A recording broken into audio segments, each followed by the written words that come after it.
Welcome into another edition of Trust the Process live here at the My New Phillies studios.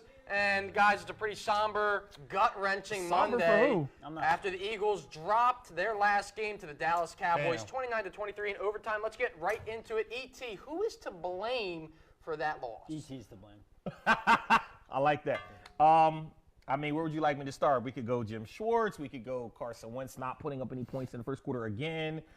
We could go to the fact that, Doug Peterson abandoned the run after 3 carries to Josh Adams in the first quarter. I mean, there's 100 different places you could go. All in all, as bad as they played, they probably should have been out of this game by halftime, but the defense kept them in it. Unfortunately, when they needed plays, they didn't get them. I mean, listen, the better team won. I told people when they traded for Amari Cooper for that first that it was going to matter. People laughed at me, told me I was stupid and didn't know football. I said, okay, the kid was the clearly best talented wide receiver coming out of the draft from Bama, and he was going to make plays. He just needed to change the scenery. He comes in the NFL. He goes to a team that's not doing anything. He comes to the Cowboys. You give Dak a weapon, somebody he can throw the ball to, because obviously the guys he had wasn't getting it done. He gets to change the scenery, a place he's always wanted to play. And voila, now you've got a duel that's going to be great for the next decade. So, it is what it is. Did he have 3 good games and you just said he's going to be good for the next decade? Listen, what's his record since he's gotten there? 4-1. What will happen is Dak Prescott's going to get a $100 million contract, and they're going to be 7-9 forever because he's not. I'll take any money you want that they don't. He's not very good. You say whatever you want. That team, the way they played, the team was so much better than us yesterday. They should have beat us by 40, and they didn't because Dak Prescott. That's why he threw for 455, set a career high. They threw 3 touchdowns. What do you want? And he missed Michael Gallup on another deep ball touchdown because he's not very good. How many passes Carson Wentz missed? 2 bad interceptions. Carson Wentz didn't look right either. But you call him the second coming of Christ. I'll be the first one to criticize Carson Wentz because he was shit yesterday. He's been shit most of the season. And he keeps putting up big numbers. And I've told you, I'm a realist about this. I believe that next year when Carson comes back and he's another year removed from an ACL injury, he'll be right back to being top 5 just like he was last year. And he was the MVP last year. He was. Dak Prescott doesn't have anything to blame except his shitty arm and his poor decision-making and his bad accuracy. Right. He's just not a very good quarterback. So Carson Wentz staring down Ertz 9 out of 10 plays doesn't matter? That's nothing to do with health, his knee, or anything else. That's yesterday for 3 quarters. Oh, okay. He redeemed himself a little in the 4th, but he was pathetic for 3 quarters. And even redeeming himself, it was a lot on the Cowboys' D that kind of just melted down. The pass to Nelson that led to a touchdown. That was a great catch. Thank God Nelson caught it, and thank God Sproles scored from the 5-yard line on that little shimmy he did. Darren's the man. I love him. But he's done, though. Carson, if he puts the ball on Nelson where it should have been, it's a touchdown. You shouldn't have had to go out at the 2-yard line on a great catch. It was a solid He had him beat by 5 yards. It's not a hard throw for an NFL quarterback. I watch Mahomes and Breeze and Rodgers. You're talking about guys that are all better than him. You're talking about guys that are all better than him. But he was making that throw last year. He's not the same player this year. Well, a lot of it is because the leg. I don't know if it's because he can't plant and throw off it or he's uncomfortable. It's in his head. Whatever it is, he can't throw. He can't roll out and prolong the play. He's clearly not the same player. So we just not going to talk about the fact that Groh just doesn't call a good game at all. Golden State doesn't get any touches. You traded for him for nothing. Who is to blame is not only Carson, and I'm not going to let him off the hook like everybody else does. Like lunatic fans are, right? Because what do you mean? He had 120 quarterback rating, 70% completion. No, doesn't matter. Alshon dropped 2 balls, which I was pissed at Alshon for, but neither one of them was a good throw. Carson is not putting it on the money like where it needs to be, and he's waiting till guys get open rather than throwing them open. Right. Windows are closing because he just can't anticipate anything right now. He's holding the ball too long too. He's really the numbers. So your answer is Carson. And Groh. Groh, I think is Carson. He's got to be the first one to go this summer.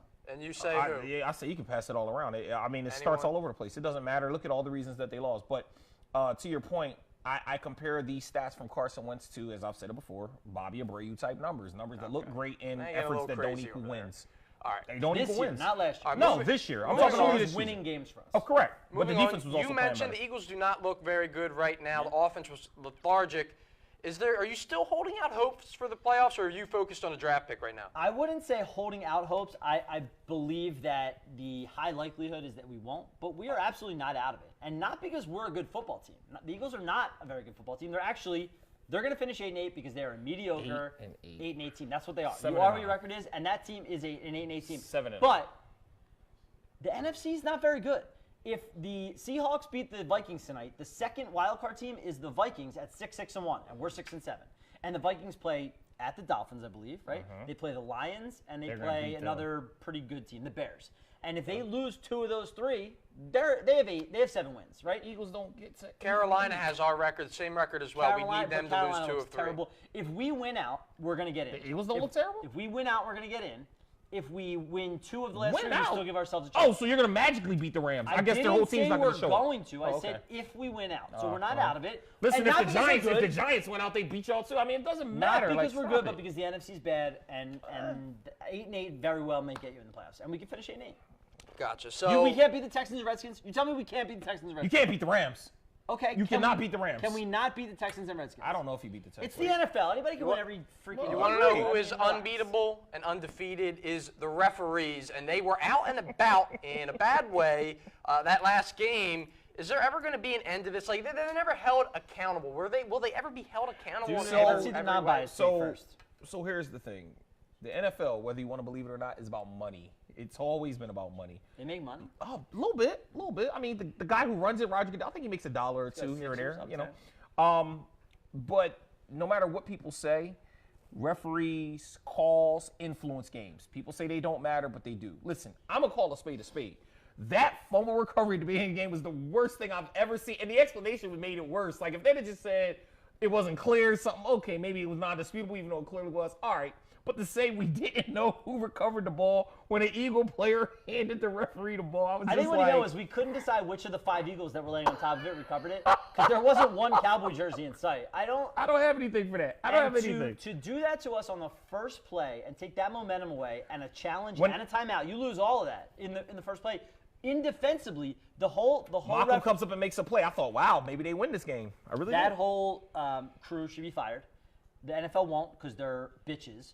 Ooh. And they don't admit their mistakes on anything. They make much worse mistakes, as we've seen with, Tyreek Hill and Greg Hardy and Adrian Peterson and all these scumbags. On the field, okay, though. And this is just as egregious in a decision making, not in a real life. But you know what I mean.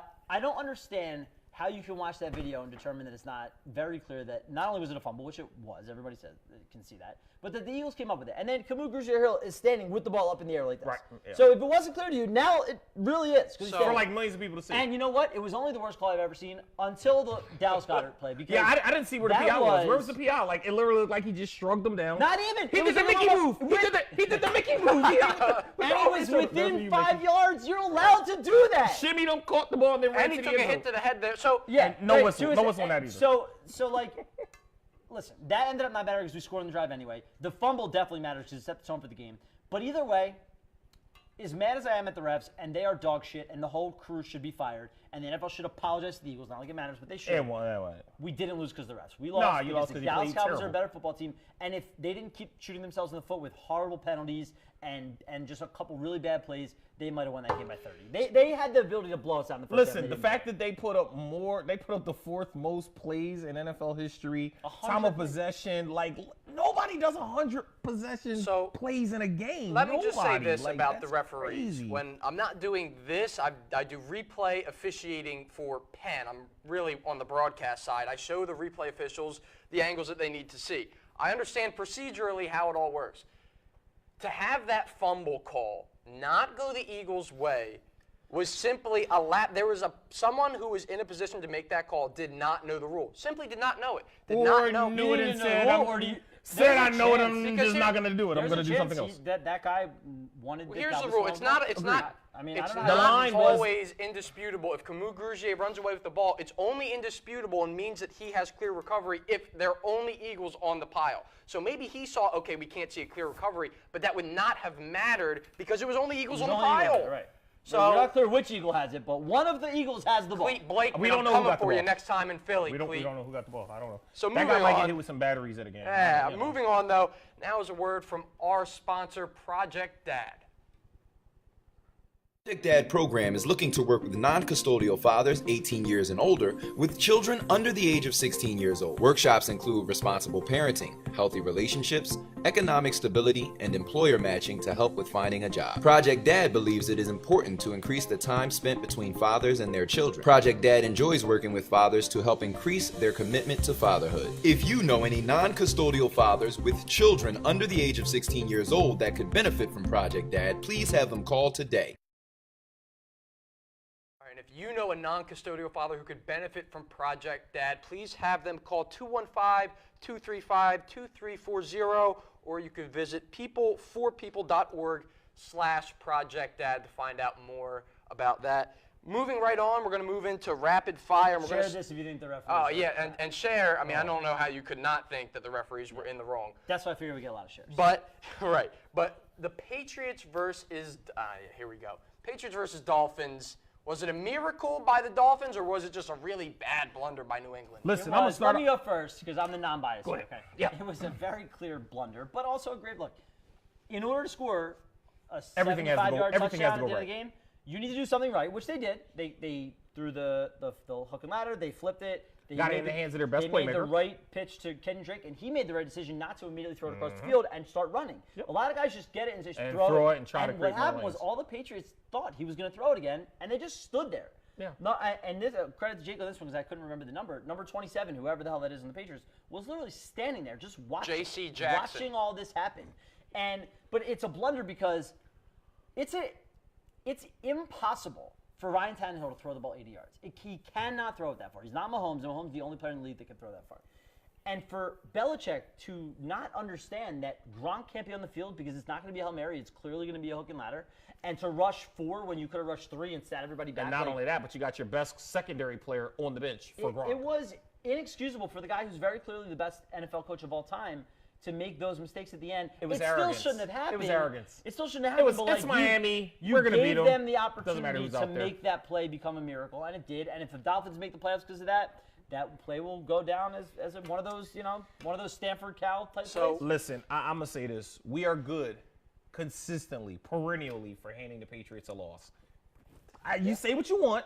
No matter how bad we finish, we are good for handing them a loss. We play them tough. We play them tight That's every what he hangs single his year. hat on. It is. Beating the Patriots once per year. Hey, In listen. 1972. Right. You were good back then. Absolutely. It was a Look, nice do year. they have TV? Anybody else have a perfect record? Let me know. Listen, the point I'm making is this. It's a little bit of both. The best thing about it is the fact that I get to laugh at all the Patriots fans who just thought that they were coasting their way. And yeah, right. Hold that L. It was a little bit of both, but I think the bigger thing is it probably saved Adam Gase's job because he probably should be out of here. So should Tannehill. Really? Oh, he's terrible. Listen. But the fact that they won 500 with not a lot of talent. But that's his fault. He wanted to get rid of all the talent we had. Remember, we gave away Jay Ajayi for a bag of Doritos. Like, he's the one that's kind of blown this thing up. Tannehill has not gotten better. He's regressed, if anything, been hurt a lot. I've never liked Tannehill. But listen, it is what it is. Look, he's here. We're going to keep it going. And, whatever happens, happens. So, you guys take down New England. And around the league, there's been a lot of upsets. Chicago beat up the Rams. Physically beat. And that's what they That do to defense is teams. legit, So, man. tell me, who is the best team in each conference right now? Well, I'm still going. I mean, Kansas, listen, they lose Kareem Hunt, and Patrick Mahomes just steps up and secures the MVP for himself. Like, there's no way Patrick Mahomes does not win MVP this season. He is hands down the best quarterback in the NFL this year. The way he's come back and win, some of the throws he made, that 45-yard bomb across the field to Tyreek Hill, who's triple covered. Those are things that, listen, there may be 3 guys on earth that can do that. And the fact that he can do it at this point, minus clearly his second best offensive weapon. His first season, really, as in a his starter. first real season as a starter, no pressure. Yeah, they lost to the Patriots early in the year, but I think they play him again. They beat him, even without Kareem Hunt, just because of the fact that he's gotten more and more comfortable. And in the NFC, I mean, listen, the Rams took a L yesterday. Yes, I know they lost to the Saints, but the road to the NFC to get to the Super Bowl is going to go through LA. Just because of the way it's going to line up. And I just don't think that anybody in NFC is going to beat them in LA. So that's why they will probably play the Rams for the Super Bowl. Not definitely, because the Saints have a shot, but Saints beat them. They have the tiebreak. Correct, But but the 2 lost Saints have home field right now. I think they drop another one. I really do. I just think that they do. All right, I'm going to go with the Saints in the NFC because I think when it comes down to the playoffs, your quarterback is so important. And Drew Brees, Okay. I don't care what the numbers say this year, and Goff has been a lot better than I thought he'd be. Drew Brees is very clearly a better player. And the Saints D is better than the Rams D, even though the Rams have the more star caliber players. Force a ton more turnovers. Aaron Donald is a monster. Defensive MVP. It's crazy. Yeah. Him or Mac will be, but he probably is. But the Saints, I think, are the best team. They have the most weapons. They have the best quarterback. They have a good D. They have a great coach. And if they have home field, no one's going into the dome beating them. We agree. And the AFC, The Chiefs are clearly the most explosive. They're going to finish with the best record in the AFC. But the team that's going to come out of the AFC, and it's boring, and you're going to laugh at it, the New England Patriots are going to come out of the AFC. They're not as good as they normally are. Tom Brady looks like a man But they have Tom now. Brady, He and looks they like a have Bill man. Belichick. And Nothing else. And listen, Gronk's I'm as injured. big of an Andy Reid supporter as there is. I hope the Chiefs win the Super Bowl. He chokes in the playoffs. But I've watched that man 14 years in Philadelphia not get it done in the biggest game. I've watched him 4 years in Kansas City have a great team and not get it done. And when it comes down to it, in a big game, you got a rookie basically in Pat Mahomes going against the GOAT in Tom Brady, and you got a choke artist like Reid going against Super Bowl champion like Belichick, and the Patriots are going to win it wherever that game is played. So even though the Chiefs are more explosive, the Patriots will get it done. Patriots, Saints in the Super Bowl. Crossing over now to the NBA, I'm sure you guys saw the headline that Keith Pompey crafted up about Joel Embiid being unhappy with his role after the Jimmy Butler trade. Kind of made it seem like Embiid was unhappy with acquiring Jimmy Butler. And the fallout from that is Embiid actually just tired or has his role actually changed? No, actually, if you look at the numbers, he's got averaging more posts up per game than he was prior to the trade. So I think he was expressing his aggravation with the offense in general changing, not at like, I can't believe Jimmy's here, it's ruining my role, and being like a me first guy. And it got blown out of context and it's really annoying. With that said, Joe should just shut up, okay? Just stop. Be you, go on Twitter, talk shit on Drummond and Whiteside and like try to date around all that, but like don't talk to the Sixers beat writers because they're assholes and they're gonna blow it out of proportion like Pompey did. With that said, what was the question? His role. No, his role is what it is. He's tired. He's leading the league in minutes, and he shouldn't be. Like, he needs a little rest. Thank God they rested him. And tonight, I saw we're blowing them out, and hopefully we're up 10 now. Hopefully he gets a little bit of breather in the fourth. Because he's tired, clearly. All right, so I'm going to go a little bit different. I think that when you add another perimeter player, a guy who kind of demands the ball, who takes away touches, not necessarily takes away in the way you're thinking, and then you've got a guy like Ben Simmons, who clearly only has one gear, and that's drive to the hoop because he has no other part of his offensive game that's developed yet at this point in his career. That's where the frustration comes from. Terrible in assists because, like, listen, assists are great, but he's not scoring the basketball outside of the paint. And the problem with Ben Simmons is he comes in and he takes away the lane and forces Embiid to have to play out. You said that he has more post-ups per game, but the problem is since Jimmy Butler's gotten there, Jimmy Butler is more of an ISO guy. He can use a pick, but he prefers the isolation. If you've seen all the last-second buzzer beaters, he's pretty much on an island. When you've got guys standing around in space, you got Ben Simmons, who nobody's clearly going to respect if he's standing at the 3 line. It forces them to play 5-on-4 defense, which allows them to now hone in, and the only person they got to worry about on the perimeter is Jimmy Butler. I think that that's the frustration, and I've said it before, and people are going to laugh at me, but I said it with Fultz. They needed to trade him because he wasn't going to get any better. They need to move Ben Simmons, and here's the reason why. You can laugh, but here's the reason why. Ben Simmons is the kind of guy who hasn't yet shown you the ability to want to improve his game to the next level. True, he's played 108 games in the NBA. So that's fine. And I can compare him against other guys who play 108 games and are better than him. He's got better stats than all of them. That's fine. But he still can't shoot. And for what he needs to do with this offense, with the way that this offense is set up, him being a guy that can only drive to the cup, passing and rebounding is great, but can only drive to the cup because he can't score any other way, can't make free throws, can't take a 10-foot, 15-foot, 20-foot, God forbid, a 30-foot jump shot. He limits his ability to be effective. You know what? Shaq really limited those Lakers teams with his inability to take Shaq is 7 feet tall. No, it really. Shaq is 7 feet tall. But the fact that he wasn't making free throws and three-pointers totally limited that offense. Shaq's 7 feet tall, the most that Laker offense was dog shit. We're now on to Ben Simmons, which is a whole different conversation. Before we move on, I wanted to thank Taya Moore for asking a similar question. If we didn't have it in the script already, we probably would have gotten to it upon further review. But I'll just leave it off with this because I'm upset at the reporter. I was a journalist in college. I graduated with journalism. The clickbait headlines have to stop. It is everyone, but you want to know why Shaq left Orlando? It's partially because of a poll in a newspaper that said 60% of fans didn't want to re-sign him. And that's misconstrued. Is it truly the 10 people? Like, yeah, right. He has 10 people, and 6 of them tell you. They said, should we give Shaq $100 million? In 1990, people were like, no, right. We're moving on, but really, Keith Pompey, do better, dude. I mean, really. Fired up over it. So now, Sixers, what do they need to do, and can they overtake Toronto this year? Of course they can. Of course they can. Okay, go ahead. Tell me why. Well, because we're better, because we have better players than they do. Okay, and in the playoffs, I'll tell you, in the regular season, they are really deep. They're much deeper. Their bench is much better than we are. They're big. They're going to be the same in the playoffs. They got a lot of wings coming off the bench and a lot of bigs coming off the bench, and they can preserve their energy. Okay, so in the regular season, how could we pass them? We'd have to add 2 more really good rotation players. I'm not saying we will, but in the playoffs, in a series, if we had one more guy, which we will, whether it's through a trade for Fultz or you could trade like Korkmaz, and you can trade a Korkmaz and a couple like second-round picks for Spencer Dinwiddie. That's the deal we should make, and add another. I like Spencer Dinwiddie. Add some help. Or if you really go big and you add a starting power forward, move Chandler to the bench, we're just better than Toronto in the playoffs. We are. I mean, Kawhi's great, but our other three players are better than their next best player. We just are. I mean, their depth will get them to the 1 seed. And then when they get to the playoffs, they got to play Boston and us. They're going to be not as good. They're just not as talented. They're not. I could go up and down. Spencer Dinwiddie's going to be a Sixer, though. I could go up and down about the fact that Kawhi Leonard is a champion, a Finals MVP. You could go up and down about all those things. How he's won in the playoffs. Nobody on the Sixers has won in the playoffs outside of Jimmy Butler has seen an Eastern Conference Finals. So.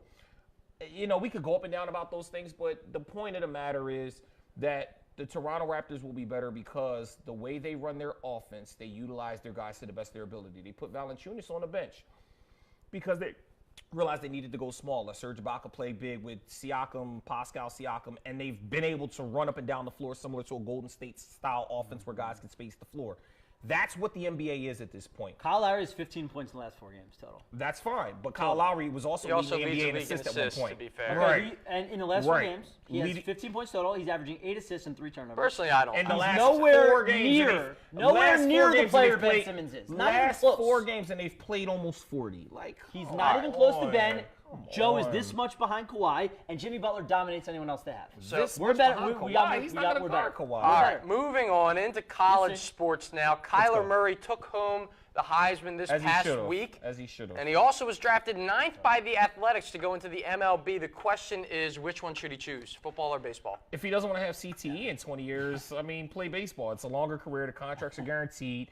He doesn't even have to be great to get a $100 million contract. They don't let the quarterbacks get hit anymore, though. He's not going to have any CTE. Listen, he's 5'11". He's 5'9". Listen, he's playing in the NFL, he's going to be running for his life like Johnny Manziel was. And to play at the NFL speed, agreed. But that spread offense in Oklahoma, we haven't seen a lot of guys come out and do well at that. Mayfield so far. But beyond him, think about the guys that have come out from Oklahoma that have been good. Sam Bradford, no. Jason White, no. these guys have won Heismans and not been very good. It's pretty simple.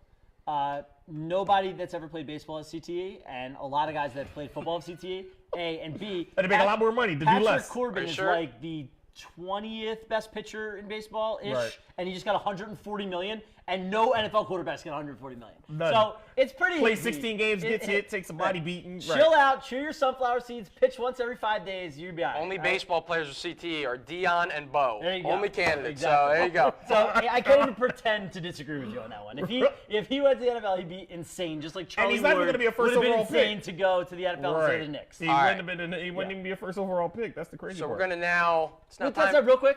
Tua was the best player in college all year, but I agree. On the biggest stage, he got benched at halftime, and Kyler Murray led his team to that title game. Yep. And everybody was watching those games. I like Tua, but the other pieces, Tua got hurt a lot, and he played with an all-world defense that kind of helped him. He was always up 40. It was just the last game. If he wins that game, he gets it. No, I agree. Moving on now to upon further review, we're going to kick it to our producer, Sean, for some questions from social media.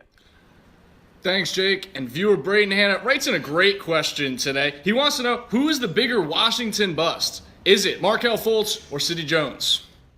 Yo, Sidney Jones looks like such a disaster. The guy is hurt every other play. He missed an entire year. It's one thing, which I'm the biggest trust the process guy there is. I'm happy to wait a year if the guy is great. I don't know what the scouts were looking at because he's not fast. He doesn't have smooth hips. He doesn't turn well. And it doesn't seem like he ever knows where the ball is. Even when he makes a play, he's not looking at the ball. It's like an accident that he happens to be standing in front of it. So, the answer is Fultz because he sucks and he can't shoot. I was going to say, if there's any answer outside of Markelle Fultz, go play in traffic. This kid was the number 1 overall pick, plays basketball, where you put the ball in the basket, and he can't shoot. He has nothing but 100 excuses why he can't shoot But Sidney the Jones basketball. is bad. Yeah. He's bad. Oh, he's terrible. That looks like a terrible Listen, it's like 1 and 1A. But the difference is Sidney Jones was a late pick who sat and didn't have expectations. Same thing as Really good Jalen on the Smith Eagles for the right now, I'll Cowboys. tell you Same that. thing that they did with Jalen Smith He on can the turn around, Cowboys, too. and Jalen Smith worked out. Sean, you got another one for us? Jalen was great. Yeah, I do. Viewer Ty Moore basically writing the show for us today. She's asking, what position should the Eagles focus on in the draft? Lineman. Offensive coordinator, defensive coordinator, line, cornerback, linebacker, running back. All right. I mean, now where would you like me to I will go? actually answer the question because yes, we need depth like everybody else. But the answer to the question is our strength when we won the Super Bowl was D-line. You need another D-lineman. Okay, Barnett's going to come back next year, but I think we're going to lose Brandon Graham. And I don't think that's the first pick. No, I'm not. I'm saying we have to draft a D-lineman. But I You think get that in the second or third I round. think the first pick has to be a running back. Really? I really like. I'm done watching these mediocre running backs like Josh Adams. We didn't get to this. Doug Peterson gave him 7 carries. 7 carries. Yeah. In a game that we had, I don't know, 55 offensive plays. He had 7 carries, and he's supposed to be a lead back. Personally, but I think that they should go offensive line. Peters is aging and he's deteriorating out there. But bad. Sean, did you have one more for us? I actually do. We had some over-unders before the show in terms of Perry List expletives. For the ref segment alone, we had the line set at 3.5. If you bet the under, you are the winner. He had 2 in the segment, and for the show, we had 5 overall. Perry, you did have 5 total curses this show. If you parlayed it to have Perry and ET curses, you had 6 over, and it was an over. You were a winner today on MMP. Run it in. There we go. We're winners here. they are more like PG curses, though. I dropped the R-rated No curses. bombs. No bombs Yeah, today. no bombs All right, today. so we're going to be moving on now to tap outs. And Perry, you got anything to start us off? You know, I can't talk about the Eagles anymore. All right, so 2 things. I saw the movie The Favorite. It looks a little weird. It's about like Queen Anne and her 2 maybe heard about lesbian that. lovers, Yeah, but it what might is have been that? made up. Maybe they were. But in the movie, it's great. Like Emma Stone is phenomenal. Rachel Weisz phenomenal, and whoever plays her name's something Coleman. She plays the Queen. Phenomenal. And the director is like this comedic director from Germany or I don't know, somewhere in Europe. It was really surprisingly very good. You give us like critic reviews every time, dude. I'm telling you, surprisingly very good. And baseball winter meetings this week. The Phillies, when we meet you again, which will be in a while because we're off, but even if it was next week, the Phillies will have Bryce Harper and or Manny Machado. Absolutely one of them, probably both, and either Dallas Keuchel or Madison Bumgarner. Love Dallas Keuchel. Let's go, Matt Klentak. Dad- Get it done. Listen. Tap out. If they get Bumgarner or Keuchel, they are legit winning the NL this year. Like that's huge. Aside from This the is offense our stuff. summer. The summer All right. of the Phillies. So winter, whatever. My tap out doesn't have anything to do with my kids or anything else. I'm strictly going to talk fantasy football. If you are like me, I came into my game. I was ahead in 3 blowouts in my playoffs, and then I had one game I was kind of edgy about. The guy had Todd Gurley, Allen Robinson, and he's also got Thielen going, and all I had left was Kirk Cousins. And thank you to that Bears defense for showing up strong. Held Todd Gurley to 28 yards. Allen Robinson had like 2 catches, and I'm up like 30 on him, and I've still got Kirk Cousins to play. So I'm going to get through all my playoff games. Excited for next week. As we getting close to the championship round, I need to get that money back that I put into those leagues. So And you know what they I'm say? in a great mood. How much everyone cares about your fantasy team. I don't know. Hey, listen, All right, where's just your to- fantasy team at? Just to keep it short and Watch sweet, out. just want to give a shout out to my Uncle Mike. He's in the hospital right now sorry about dealing Uncle Mike. with a heart issue. Going to keep him in my thoughts and prayers Yeah. tonight. But that's all that we have here for you today. This is a quick one. Thank you, as always, for tuning in to My New Philly, where something's always new and everything is always Philly. Aha.